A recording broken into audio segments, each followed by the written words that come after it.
સૌ મિત્રોને જય સોમનાથ. ઓમ નમઃ શિવાય. પ્રિય મિત્રો, તમારો દિવસ શુભ રહે, મંગલમય શુભકામના. હું બિલીમરાથી જોગીભાઈ વ્યાસ આપ સૌનું આપણી જોગેશમાં પુનઃ હાર્દિક સ્વાગત કરું છું. મિત્રો, આજ રોજ જોઈશું આજનું શુભ પંચાંગ. આજે તારીખ છે 7/8/2025 ને ગુરુવાર, શ્રાવણ સુદ 13 તિથિ. આજે બૃહસ્પતિ પૂજન કરવાનું બહુ મહત્વ છે.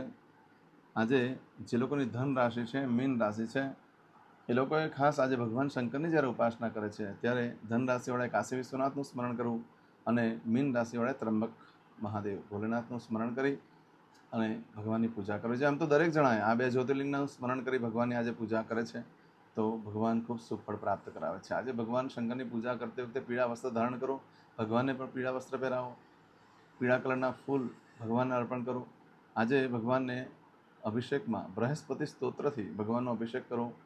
ઓમ નમઃ શિવાયના મંત્રથી અભિષેક કરી શકો છો. રુદ્રાભિષેકથી, શ્રી સૂક્તથી પણ અભિષેક થઈ શકે.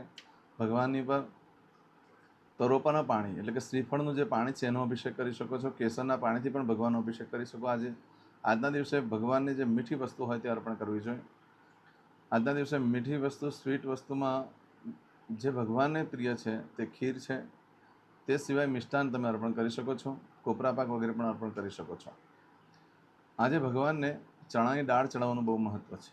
ચણાની દાળ લઈ અને એક દાળ ચડાવી ઓમ બૃહસ્પતિ નમઃ બોલતા જાઓ અથવા ઓમ નમઃ શિવાય બોલતા જાઓ, પાઠ કરતા જાઓ. આ કરવાથી ગુરુ બળવાન થાય છે અને જ્ઞાનની પ્રાપ્તિ થાય છે. જે અભ્યાસ કરેલા છોકરા છે એ લોકો જો આજે તરોપાના પાણીથી અભિષેક કરે ભગવાનનો અને ત્યાં આગળ પ્રજ્ઞાવર્તક સ્તોત્રનો પાઠ કરે છે મહાદેવની પર ચડાવતી વખતે, તેને દિવ્ય જ્ઞાન પ્રાપ્ત થાય છે.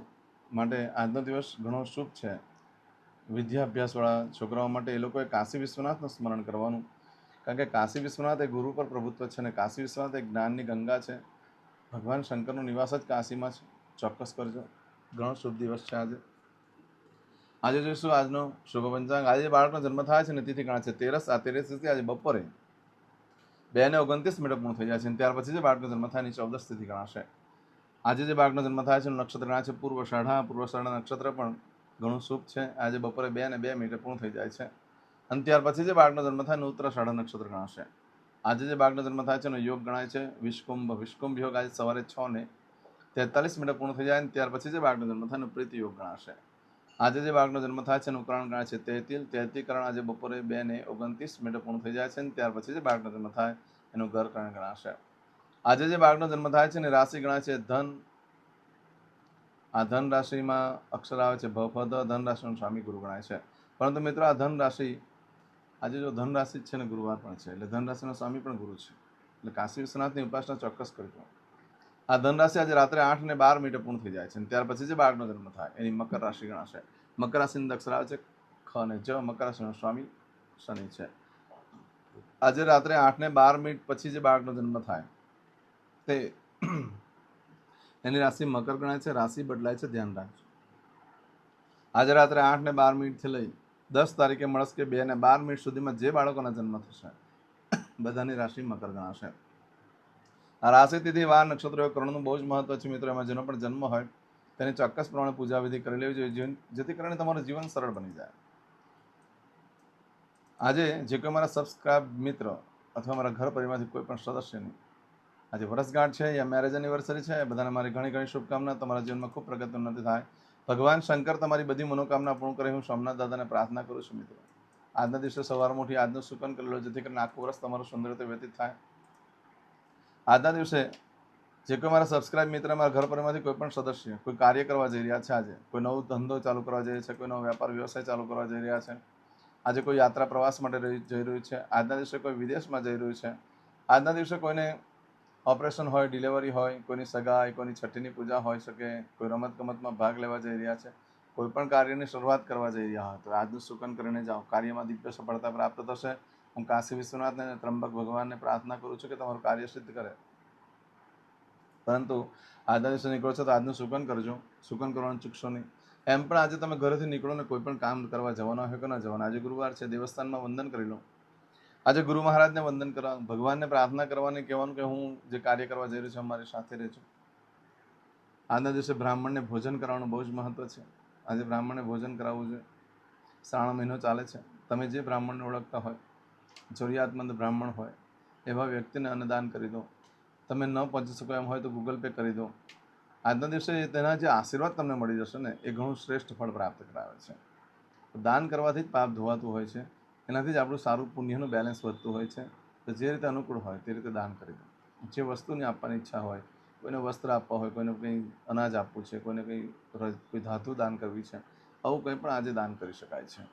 આજના દિવસે કોઈ પણ કાર્ય કરવા માંગુ છું તો તેના માટે એક ચોક્કસ શુભ સમય છે. આપણે જોઈ લઈએ. આજે સવારે 6 થી સવારે 7:30 વાગ્યા સુધીનો સમય શુભ રહેશે.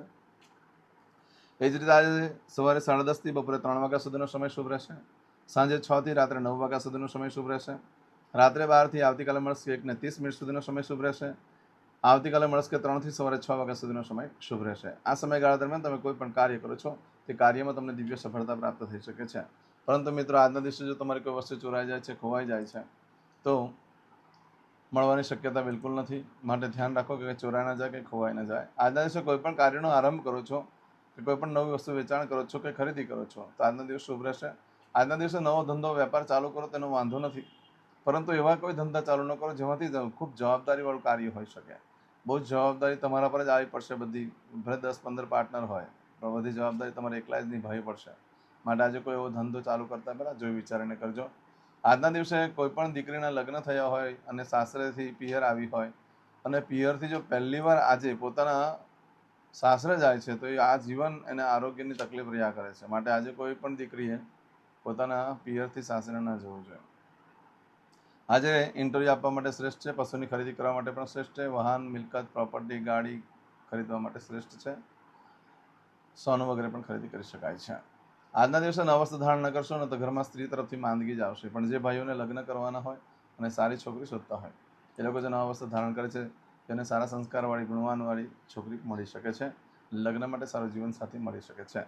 આવું બધું જે ફળ છે આજે બપોરે 2 ને 2 મિનિટ સુધીમાં મળે. પરંતુ આજે બપોરે 2 ને 2 મિનિટથી લઈ આવતીકાલે બપોરે 2 ને 29 મિનિટ સુધીમાં તમે જે કાર્ય કરો છો એનું ફળ આ રીતે પ્રાપ્ત થશે. એમાં તમારી કોઈ પણ વસ્તુ ચોરાઈ ગઈ, ખોવાઈ ગઈ, 30 દિવસમાં મળે, બાકી મળવાની શક્યતા ઓછી છે.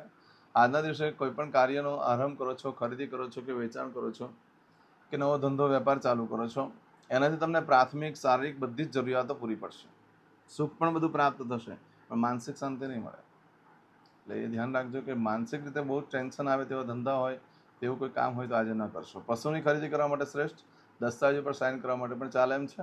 આજના દિવસે નવ વસ્ત્ર ધારણ કરવાથી પિતા કે ઘરના વડીલ વ્યક્તિ સાથે મતભેદ થઈ શકે છે. સરકારી, અર્ધ સરકાર તરફથી કંઈ તકલીફ આવી શકે છે. હા, કોઈ પિકનિકનું આયોજન થઈ શકે, સારું ભોજન મળે આજે નવ વસ્ત્ર ધારણ કરવાથી, પણ તમારો આત્મવિશ્વાસ ડગી જશે. એટલે કોઈ કાર્ય કરતાં પહેલાં નવ વસ્ત્ર આજે ધારણ કરો છો તો આત્મવિશ્વાસ ડગી જાય એવું છે. આજના દિવસે રાજકારણ માટે કરતા જે લોકો રાજકારણમાં હોય એ લોકો આજે નવ વસ્ત્ર ધારણ કરે છે, તો એ લોકોનો પ્રગતિકારક સમય શરૂ થઈ જશે. માટે એ લોકોએ ધારણ કરી શકે છે. આવું બધું જે ફળ છે એ આજે તમને બપોરે 2 ને 2 થી લઈ આવતીકાલે બપોરે 2 ને 29 મિનિટ સુધીમાં તમને મળે. આજે ભગવાન શંકરના મંદિરે જઈને ચૂકવાનું નહીં, કારણ કે આજે કાશી વિશ્વનાથનો દિવસ છે, ત્રંબકેશ્વરનો દિવસ છે. બહુ શ્રેષ્ઠ દિવસ છે.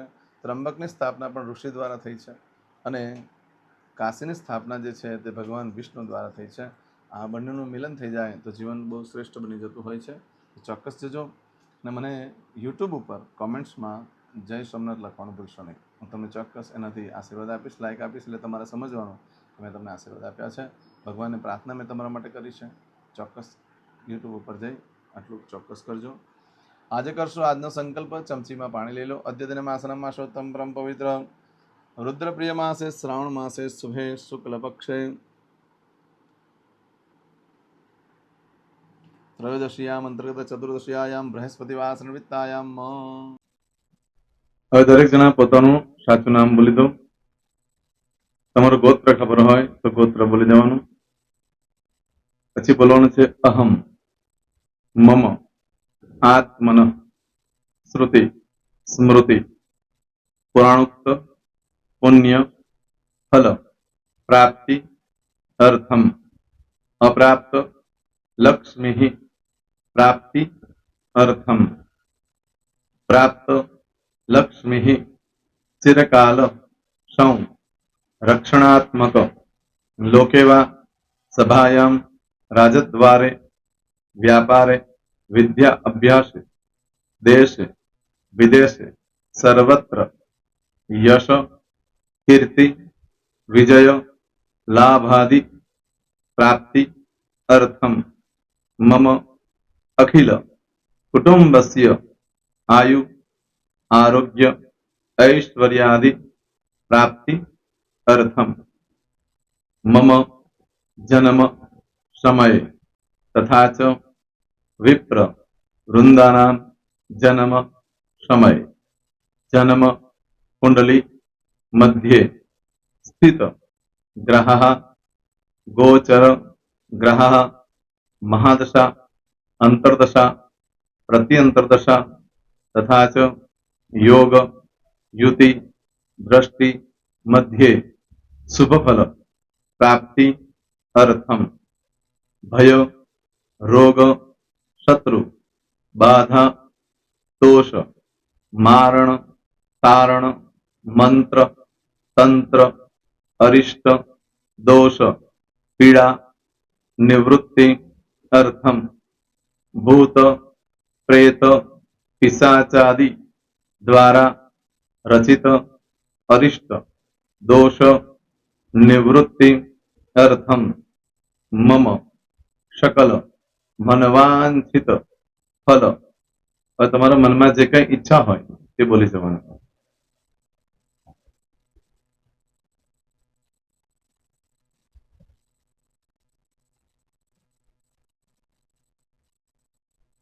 બોલવાનું અનુસારતઃ सकल मनवांछित फल प्राप्ति अर्थम. હવે જે બરકતની પૂજા વાળા છે એ લોકો તો આ બધું બોલવાનું જ હોય છે, એ લોકો માટે કોઈ સ્પેશિયલ નથી. પણ જે લોકોએ હવે જે કહું છું તે લોકોએ જ બોલવાનું, જેના લગ્ન થઈ ગયા હોય એ લોકોએ બોલવાનું છે. મમ દાંપત્ય જીવન મધ્યે સુખાકારી પ્રાપ્તિ અર્થમ પુત્ર પૌત્રાદિ સંતતિ પ્રાપ્તિ અર્થમ. આ સંતાન પ્રાપ્તિ વાળા માટે પણ આવી જાય છે એમાં. દીર્ઘ આયુ આરોગ્ય ऐश्वर्यादि प्राप्ति अर्थम तथा च. હવે જેના લગ્ન નથી થયા તે લોકોએ બોલવાનું. મમ જટટી વિવાહ योग प्राप्ति अर्थम विवाह पश्चात दाम्पत्य जीवन मध्य सुखाकारी प्राप्ति अर्थम. હવે જે લોકોને સંતાન પ્રાપ્તિ નથી, જે લોકોને સંતાન પ્રાપ્તિ છે કરવી છે એ લોકોએ બોલવાનું. मम दाम्पत्य जीवन मध्य सुखाकारी प्राप्ति अर्थम तथा च दीर्घ आयु आरोग्य ऐश्वर्यादि समन्वित संतति सुख प्राप्ति अर्थम. હવે જે અભ્યાસ કરી રહ્યા છો છોકરા વિદ્યાર્થીઓ છે તે લોકોએ બોલવાનું છે.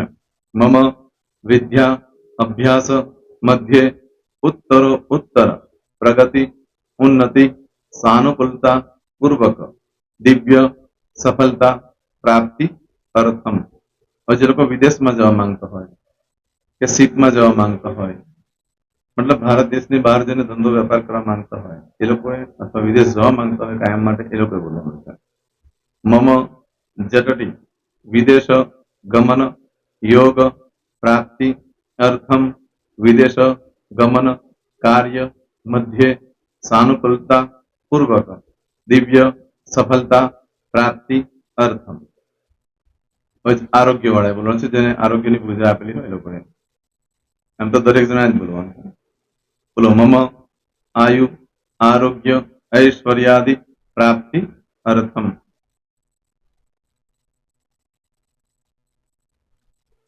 હવે દરેક જણા બોલવાનું. सकल मनवांछित फल प्राप्ति अर्थम अद्य दिने प्रधान देवतानां नित्य दिन अनुसारतः पूजन अर्चन कर्मणि अहम करिष्ये. પાણીવાળી થાળીમાં પાણી મૂકી દેવાનું છે. હવે તમારી બધી પૂજા જે મેં આપેલી છે એ પૂજા થઈ જાય, અથવા તો તમે રોજ પૂજા કરતા છો મારી પાસેથી નથી લઈ ગયા, એ પૂજા થઈ જાય પછી ફરી પાછી ચમચીમાં પાણી લેવાનું. અહીંયા વિડીયોને સ્ટોપ કરી દેવાનું. પૂજા પતે એટલે પાછું આગળનું કરવાનું છે. અહીંયા વિડીયો સ્ટોપ કરી દેવાનો અને પૂજા પતે એટલે બોલવાનું છે વિષ્ણવે વિષ્ણવે વિષ્ણવે નમો નમઃ વિષ્ણુ સ્મરણ સર્વમ પરિપૂર્ણ અસ્તુ. एतानि गंध पुष्प धूप दीप नैवेद्य ताम्र दक्षिणा प्रदक्षिणा सहित ऋणु मम सकल मनवांचित फल प्राप्ति अर्थम पूजन अर्चन प्रियदान न मम पाणी मूकी देवानुं पाछुं पाणी लेवानुं पूजन अर्चन ब्रह्मार्पणमस्तु નીચે જમીન પર પાણી મૂકો એમાં આંગળી ઘસી કપાળમાં તિલક કરી દો એમાં કપાળમાં જમીન પર પાણી મૂક્યું છે એમાં ત્યાર પછી ભગવાનને કહેવાનું કે હે પ્રભુ આજે પૂજા કરતા કઈ પણ પ્રકારની ભૂલચૂક થઈ ગઈ હોય તો અમને ક્ષમા કરજો અમે તમારા બાળક છીએ પ્રભુ તમારો ખૂબ આભાર માનું છું આજે મારી પાસે તમારી પૂજા કરાવી મારી મનોકામના પૂર્ણ કરી પ્રાર્થના કરી દો જગ્યા પરથી ઊભા થઈ શ્રીનારાયણ ભગવાનને પાણી ચડાવી દો અને નિત્ય કર્મ જે કરતા હોય તે કરો. જય શ્રી તમારો દિવસ શુભ રહે, તમે અને તમારો પરિવાર સુખી રહે, સંપન્ન રહે, સુરક્ષિત રહે એ ભગવાન સોમનાથ દાદાને પ્રાર્થના. તો મિત્રો, તમે મારા વિડીયોને લાઈક ના આપી હોય તો સૌથી પહેલા લાઈક આપી દો અને ત્યાર પછી જો તમે મારી આ ચેનલ સબસ્ક્રાઇબ ન કરી હોય તો સૌથી પહેલા સબસ્ક્રાઇબ કરી લો અને બેલ આઇકોન ઓલ પર ક્લિક કરવાનું ભૂલશો નહીં, જેથી કરીને સૌથી પહેલા નવી વિડીયો જે કંઈ મૂકું એ તમને મળે. મિત્રો, કંઈ પણ મૂંઝવણ હોય તો મને આ નંબર પર તમે ફોન કરીને પૂછી શકો છો. મારો મોબાઈલ નંબર છે 9825546459. મિત્રો, કોમેન્ટ્સમાં જય સોમનાથ લખવાનું ભૂલશો નહીં. ફરી પાછા નવા વિડીયો સાથે મળીએ. ત્યાં સુધી સૌને જય સોમનાથ.